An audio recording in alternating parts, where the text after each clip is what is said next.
Hello guys, তো সেই দিনের রাত্রির মেনুটা আছে তোমাদের শেয়ার করি। সেই দিন ছিল একেবারেই নিরামিষ, আর এটা ছিল ঠাকুরের প্রসাদ। ঠাকুরের প্রসাদে যদি থাকে এঁচোড় বিরিয়ানি বা ভেজ বিরিয়ানি, তাহলে তো কোনো কথাই হবে না। চিকেন মাটন তো প্রায় আমরা খাই, কিন্তু ভেজ বিরিয়ানিটা কেউ কি খেয়েছো?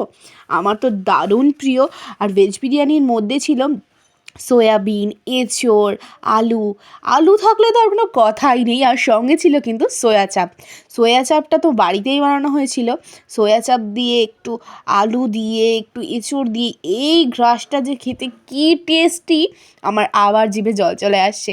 তোমাদের মধ্যেই কমেন্ট করেছো আমিনা মুর্শিদাবাদ থেকে, উত্তরা, আরশিতা, অনিতা, ঝিলিক, এদের জানাই অসংখ্য ধন্যবাদ। আমি কখনোই ভাবিনি যে তোমরা এত দূর দূর থেকে দেখবে, তাই এই ভিডিওটায় নাম তো নেওয়ার জন্য কমেন্ট করবেই, সঙ্গে কোথা থেকে দেখছো অবশ্যই কমেন্ট করে জানিও, তাহলে তোমার নামটাও পরের ভিডিওতে নেওয়া হবে। তো দেখো এত সফট, সে আলুটা না মাখো মাখো জাস্ট। এই গালটা খেতে তো দারুণ লাগে, আমার আবার জিভে জল চলে আসছে। আর সেদিন পেট ভরে খেয়ে নিয়েছিলাম রাত্রের খাবারটা। আসলে এইটা বাবা মা নিয়ে এসেছিলো এই প্রসাদটা, তো প্রসাদ খেয়ে তো দারুণ হবে। আর এই গালটা দেখো আমি কি সন্তুষ্ট হয়ে খাচ্ছি, না খাওয়া জিনিসটা না সন্তুষ্ট হয়ে খেতে হয়। তো আজকে এই অবধি, পরের ভিডিওতে দেখা হচ্ছে।